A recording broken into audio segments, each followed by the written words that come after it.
dipersembahkan oleh petugas Satuan Polisi Pamong Praja, Kecamatan Tanah Abang dan Wali Kota Jakarta Pusat menggelar razia pedagang kaki lima di kawasan Pasar Tanah Abang. Razia dilakukan dalam rangka Bulan Tertib Trotoar yang mulai berlaku hari ini. Pedagang yang panik melihat kedatangan petugas Satpol PP berusaha lari menyelamatkan barang dagangannya. Pedagang tak ingin barang dagangannya disita, terlibat tarik-menarik dengan petugas. Namun petugas mengambil langkah tegas tetap menyita barang dagangannya. Razia akan terus dilakukan petugas Satpol PP bekerja sama dengan kepolisian dan TNI untuk mensterilisasi trotoar dari pedagang kaki lima. Menurut Kasatpol PP, razia ini untuk mengembalikan fungsi trotoar sebagai hak pejalan kaki sesuai instruksi Gubernur DKI Jakarta.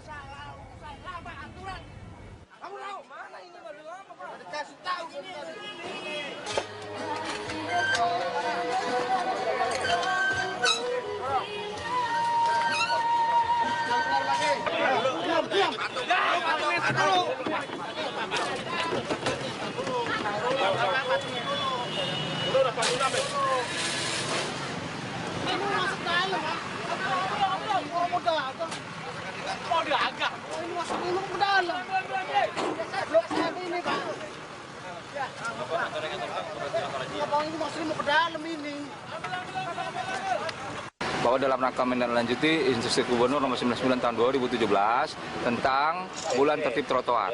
Jadi mulai hari ini trotoar di wilayah Provinsi DKI Jakarta akan ditertibkan, akan disterilisasi dan akan dilakukan penataan. Dan kepada masyarakat kami menghimbau, pemerintah Provinsi DKI Jakarta menghimbau agar tidak menggunakan trotoar untuk tempat usaha apapun kecuali fungsinya yaitu buat pejalan kaki.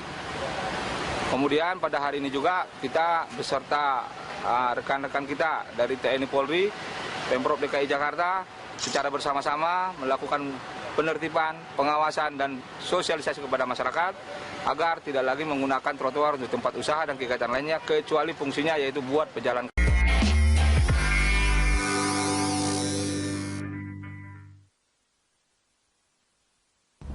Ya pemirsa, Lansa kali ini kita akan membahas soal instruksi Gubernur DKI Jakarta tentang Bulan Patuh Trotoar yang dimulai hari ini, di mana Pemprov DKI akan menindak tegas bagi siapapun yang menyalahgunakan trotoar. Dan bersama kami di sini sudah hadir narasumber ahli tata kota Nirwono Yoga dan bukan koordinator komunitas, tapi Ketua Koalisi Pejalan Kaki ya, Mas Alfred Sitorus.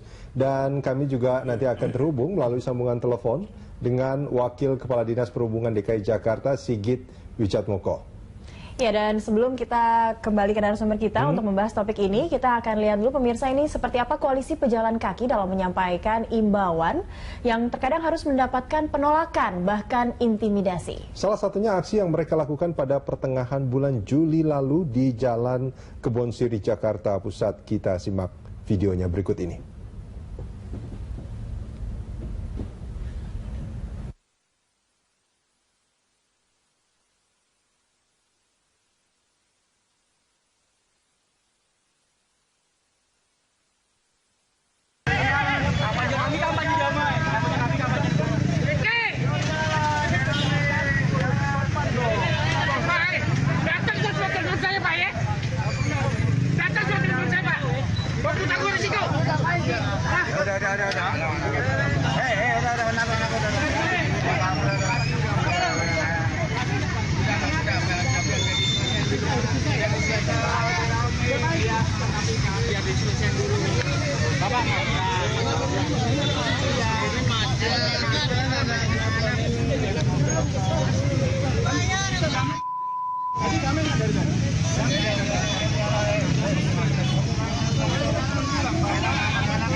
trotoar, pemotor itu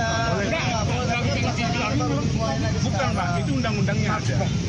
Sekali lagi saya kasih tahu Pak ya. Kita sebaik-baik ngomong Pak, simak baik-baik ya. Silakan Pak, silakan. Nggak akan saya lewat trotoar kalau tidak macet begini Pak. Kalau macet kan udah resiko yang macet Pak, yang berkendara Pak. Jangan saya cari wakil sini Pak, saya perawat.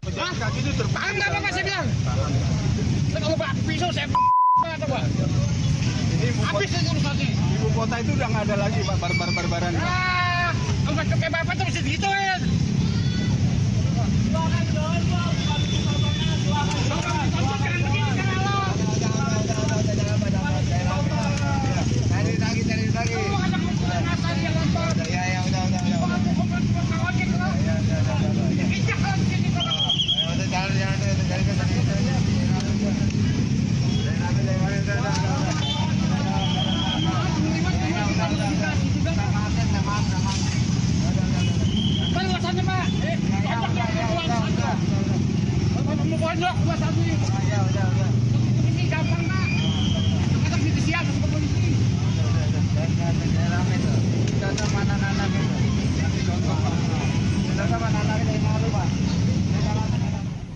Ya, itu tadi video yang sempat viral di pertengahan Juli kemarin. Pertengahan Juli. Ada orangnya Ada di sini. aktornya di sini ya. Dan jangan rampas trotoar kami. Mungkin itu yang disampaikan juga oleh Bang Alfred kepada mereka. Sebelum masuk ke pertanyaan, saya pengen tahu sebetulnya pada saat itu peristiwanya tuh seperti apa, Mas Alfred? Suasananya itu. Ya, jadi sebenarnya gini, kondisi trotoar saat itu memang sedang banyak anak kecil. Trotoar pada saat itu ya? Trotoar pada saat itu banyak anak kecil yang habis pulang mengaji ya. Dan mereka serabut-serobot di situ, akhirnya kami dengan... Ini yang serobot-serobot maksudnya? Para pemutar tadi, sebelum itu kan mereka lalu lalang gitu ya, kami himbau untuk mereka kembali lagi ke jalan yang benar, yaitu jalan raya. Sebelahnya sebetulnya, jalan yang benar itu kan sebelahnya ya? Iya, betul. Ya, nah, di sini karena memang pada saat di situ momennya adalah anak kecil di sana kita mau ajarkan bahwa berkendara di trotoar itu nggak boleh gitu. Karena anak kecil juga bertanya, itu tulisannya untuk apa sih? Mereka nanyakan. Tulisan trotoar untuk pejalan kaki. Trotoar, selamatkan pejalan kaki. Yang menjadi kampanye Mas Alfred pada saat itu. Jadi begitu mereka lalu lalang di situ, ini harus dikasih tahu berkali-kali. Nah, mereka udah nggak terima dan terjadi seperti itu. Kami melayani omongannya mereka yang emosional dengan senyum gitu ya. Silahkan kembali terus ke jalan raya gitu. Nah, mereka sampai banting helm dan yang lain-lain sampai mengancam ya. Ya kami tetap layani dengan senyum gitu ya, tidak perlu terintimidasi. Tidak terintimidasi. Karena memang di situ banyak anak kecil, ketika dilayani dengan brutal juga kan sama saja gilanya dengan mereka gitu ya. Mungkin tadi agak tidak terlalu terdengar, tapi ada dua orang, satu pengendara ojek dan juga mungkin satu ada pengendara motor. Seperti itu. Apa sebenarnya yang disampaikan? Seperti sangat tidak terima, padahal sebenarnya mereka salah sudah. Tadi agak kurang jelas yang disampaikan. Ya, yang disampaikan oleh mereka bahwa ini sudah kebiasaan kami. Sudah kebiasaan kami. Jadi seakan-akan ini menjadi pembenaran ketika memang mereka memang kurang disiplin dan juga penegakan hukum tadi. Nah, ini menarik sebetulnya Mas Nirwono, pernyataan bahwa ini sudah menjadi kebiasaan kami itu kan biasanya memang undang-undang itu awalnya itu berdasarkan, kalau dulu ya, berdasarkan kebiasaan, tapi ini sebetulnya sudah ada undang-undang dan terus ada orang yang melakukan pelanggaran, biasa melakukan pelanggaran di situ. Nah, itu juga lokasinya di dekat DPRD DKI Jakarta, di situ. Persisnya di seberangnya kantor Wapres malah itu. Kantor Wapres. Mas Nirwono. Ya, kalau kita lihat dari situ sebenarnya bukan hal yang mengherankan ya sebenarnya, di mana justru kecenderungan kita ini kan kalau ada peraturan atau ada undang-undang justru dilanggar, bukan untuk dipatuhi gitu. Nah, ini kalau kita maksudnya bukan kita semua kan? Oh iya, bukan kita semua ya. Sebagian masyarakat. Sebagian masyarakat. Sebagian masyarakat itu lebih cenderung kalau ada peraturan justru kita cenderung untuk melanggar apa yang sudah diatur. Nah, kalau kita bicara soal undang-undang ini kan jelas-jelas melanggar Undang-Undang Nomor 22 tahun 2009 gitu. Kalau kita bicara tahun 2009 sampai 2017 umpamanya lebih dari